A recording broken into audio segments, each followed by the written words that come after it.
Welcome to TVBS Meeting Room, where we tackle global issues with a view from Taiwan. I'm your host, Wen-Chi Yu. Today's guest is Stephen Roach, a renowned scholar at Yale University and a familiar face to those who pay attention to the Chinese economy over the decades. He's a prolific writer and a commentator on China's political, economic, and business issues. He's also a former Asia chair for Morgan Stanley. Welcome, Stephen. Thank you. Pleasure to be with you, Wen-Chi. We have to touch on the for sale of TikTok legislation that passed the House yesterday. You used a strong word to say it's xenophobic in your tweet. Is that how you would describe certain views of China today? Well, I think, we have to step back and look at legislation and like this and initiatives elsewhere that have been noted with respect to Washington's views toward China. This bill passed the House by the largest bipartisan majority of any bill in recent memory. I think it was like, I want to say 300, and my recall is not perfect, but roughly 375 to 52 or something like that. Republicans and Democrats, conservatives and liberals, they're all dead set against China. And I use the word xenophobic because it's part of a long-standing fear-driven perception that anything that China does that has an impact on the United States should be viewed as a national security threat. This was the case that was made against Huawei with its alleged potential to open the back door on 5G infrastructure. And so Huawei became public enemy number one. This is the case that's being made repeatedly against other activities that China's involved with. U.S. Commerce Secretary Gina Raimondo last week or the week before raised the possibility that Chinese electric vehicles would be a threat to American roads and American national security. And there are a number of others that I would ask you to think about that have been thrown out as allegations of Chinese threats to national security. I think it is really interesting, right? Sort of what we're seeing is almost like a culmination of a long time of it almost has become a very convenient scapegoat or, many other things that people can just use China as a way to galvanize domestic support, whether it's politically or even business. But also China, is not doing well. And so it sort of fits what the narrative has been, and it's just become so convenient. So I wanted to ask you, I think that's, there's the fear and the xenophobia, and there's also just a lot of political reasons behind sort of what's going on in terms of U.S.-China relations. But as I said, China is not doing as well. So, we have to talk about the two sessions that just concluded, the 5% GDP growth target, for example. Do you think that's achievable?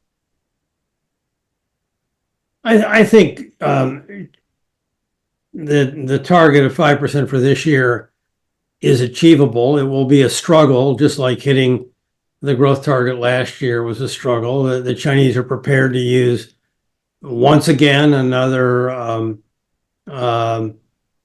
strain of what they call proactive fiscal and prudent monetary policy to support the economy.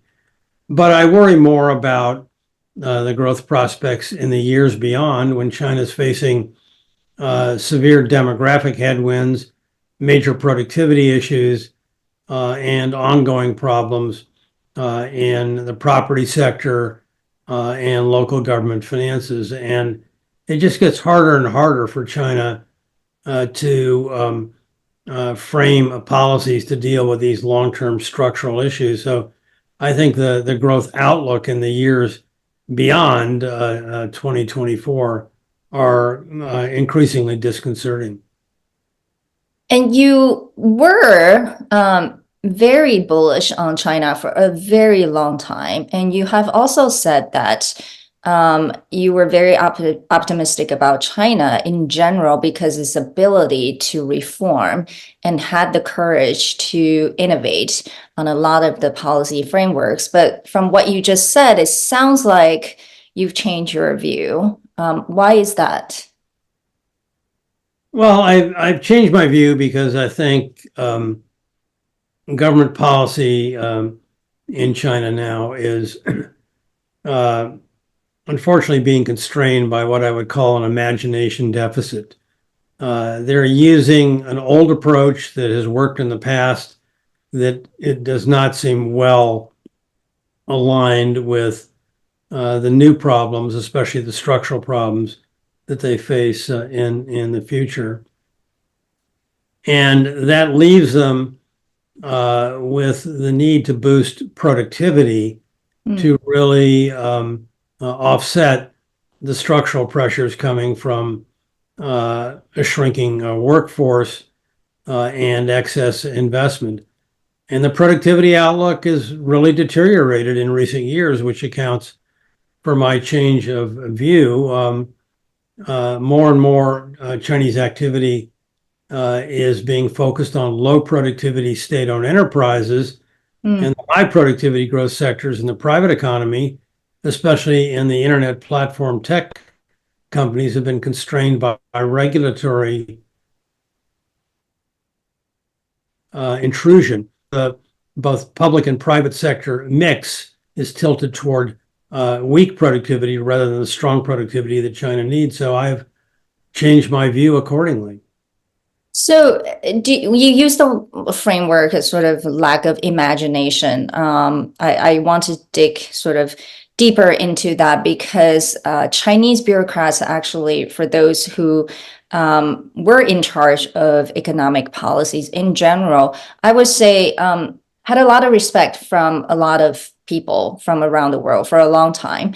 And so do you think sort of the current lack of imagination of a new policy framework to address some of the new problems, is it due to the lack of new pipeline of economists, or is it more political?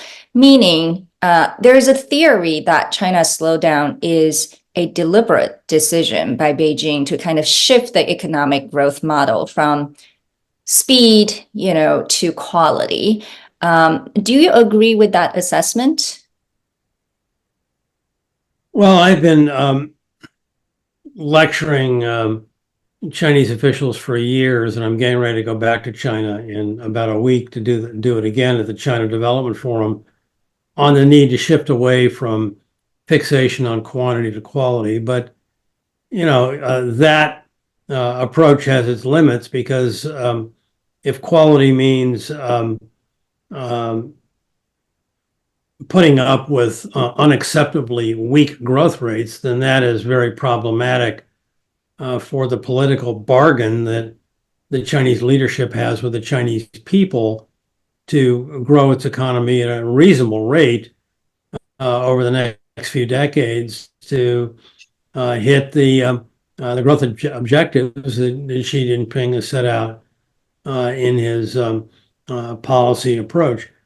Quality, though, does mean focusing on productivity, and that's important. And I think the government has recently been focusing on that as well, especially at the two sessions emphasis on new productive factors. I think that's good, but again, it sounds good in theory, but in practice, with the emphasis on low productivity state-owned enterprises and constraining the higher productivity private sector, that remains a real disconnect between what they say and what they do.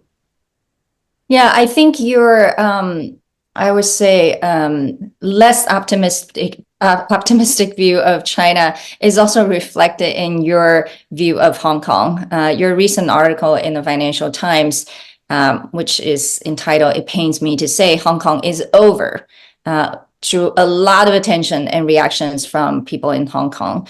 Why did you write that article, and how much do you really think is a cyclical problem, or is it structural, and how much is even political when it comes to Hong Kong's economy right now? Well, obviously, what caught my attention, and the lead to my article in the FT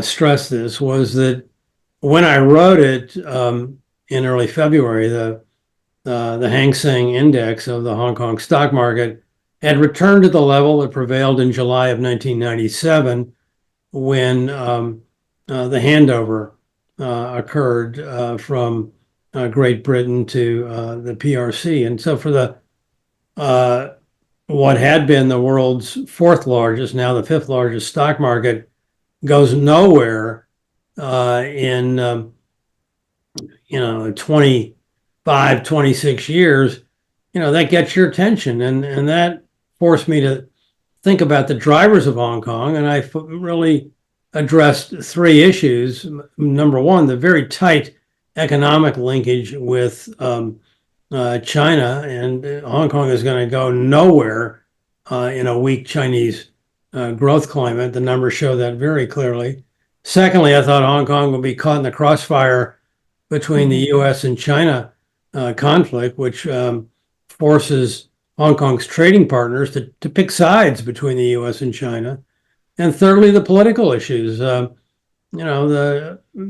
imposition of Beijing's national security law on Hong Kong in 2020 has now been followed by the likely prompt passage of Hong Kong's own Article 23 national security law. Hong Kong's losing any semblance of political autonomy. So is Hong Kong over? I mean, the headline overstates, my conclusion, but Hong Kong's in serious trouble as a dynamic, thriving, free market driven culture that, Milton Friedman of all people said was his favorite example of a free market in the world. Yeah, I am curious how you think about this, because some people who may have a different view on Hong Kong's future would say Hong Kong is now going to be integrated into this greater Bay Area, which includes Shenzhen and other parts of southern China.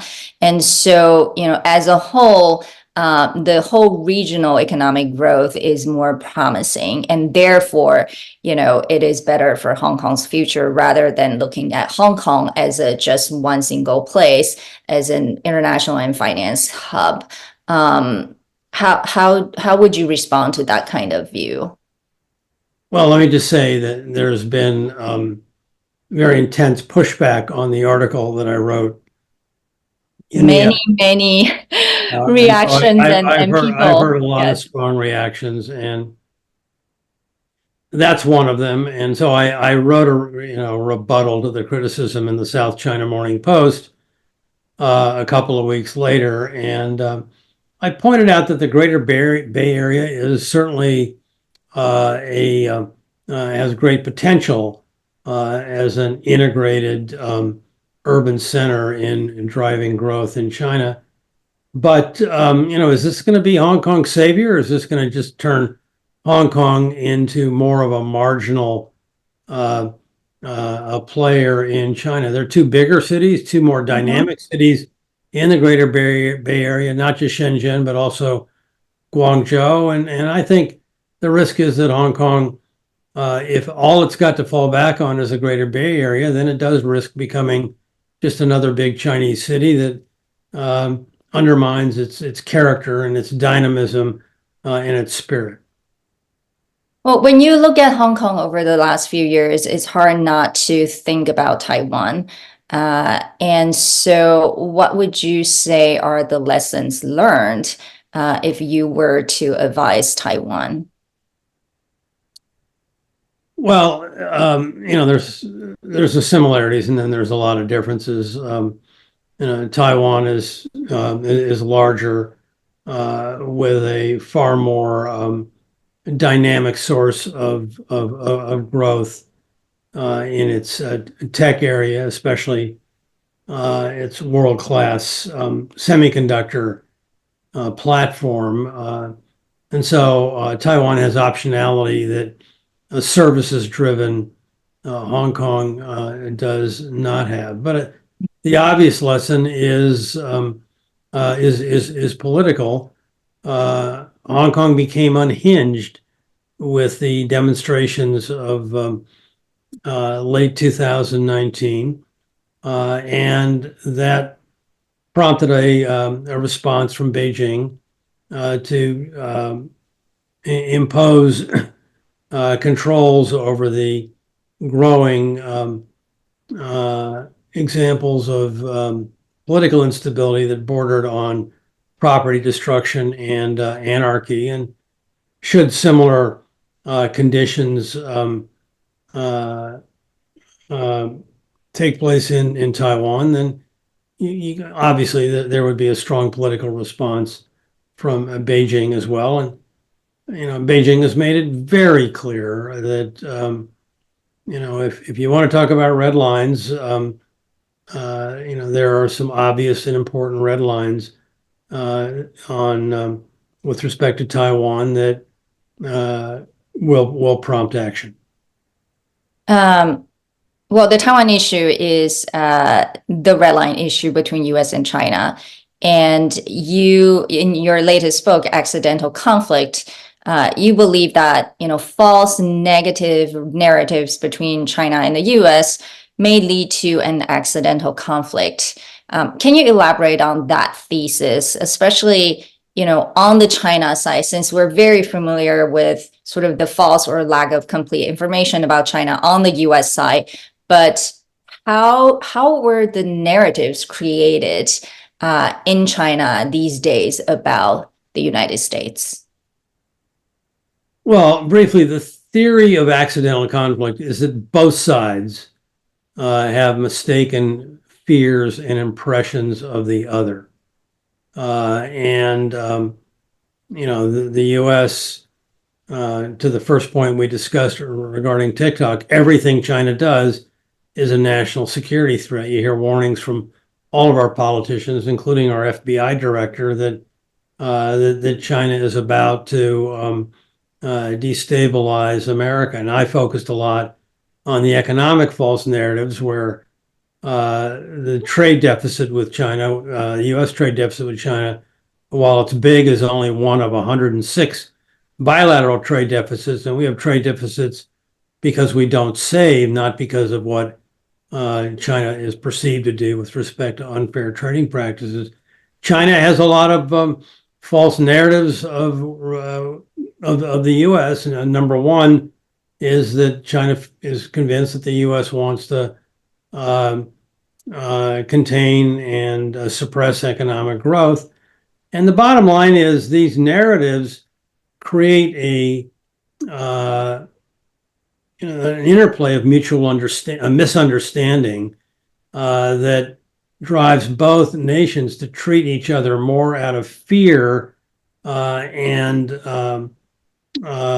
impressions that do not really align with reality. So that when a spark comes along, whether it's problems in the South China Sea or the Taiwan Strait, then they can immediately escalate and get out of control and lead to accidental conflict. So we got to get our narratives right and have a better mutual understanding, a more of a trust-based give and take, to be, I think, in a better position to address risks like those which are evident in Taiwan. Well, speaking of getting the narratives right, I think this year, since it's the presidential election year in the US, is probably going to be a challenge. What worries you the most about the US-China relations over the next 12 months? Is it just the process of going through the US presidential election? And what if there is a second Trump administration? how should the world be prepared? Well, that's a loaded question. And no one knows how the election's going to go, and Trump has already thrown out some threats of raising tariffs across the board, and with a particularly sharp increase in existing tariffs on China, which would be hugely destabilizing to the Chinese economy and to the broader world. We had a summit last November in Woodside, California, where both leaders came together and underscored the need to de-risk and restabilize the relationship. There are 4 working groups that have been established that are starting to meet too sporadically for me, but addressing mutual issues. In China, they call it the vision of San Francisco. Is that enough to withstand, another unexpected development? I mean, you have a new president who is going to give an inaugural address on May 20th. What's he going to say? Is he going to rock the boat with respect to Taiwanese independence? That could certainly destabilize an admittedly precarious stability right now that exists between the U.S. and China. And I am not in the business of predicting future shocks, but I think the level of engagement right now is still tenuous at best, and could certainly suffer a setback should something unexpected happen over the course of 2024. Well, you mentioned there's going to be a new president in Taiwan and will be inaugurated on May 20th. What would be your advice to him and his administration, given where the world is right now? What is the best role for Taiwan to play, whether it's politically or economically? Don't rock the boat. Just, maintain the status quo. Do not become a stalking horse for frictions with China or Taiwanese independence. Any of those issues would clearly trigger a response from Beijing, and that would obviously cause problems between the United States and China, with broad global implications. We live in a very precarious, unstable world right now. We've got wars in Europe and in the Middle East. The last thing we need is an outbreak of conflict, accidental or not, in Asia. Well, last question, since you have been the go-to person to assess a lot of risks in the world, and what are the biggest risks today for investors that they would come to you to ask for advice for?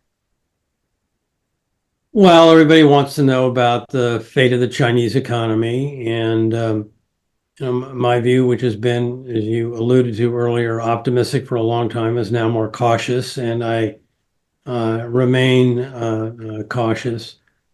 There's general view here that the world itself is on the cusp of a soft landing. I think the IMF has also indicated that in its latest update of the World Economic Outlook. I'm skeptical of that. I think world growth is being projected at about 3% over the next 5 years.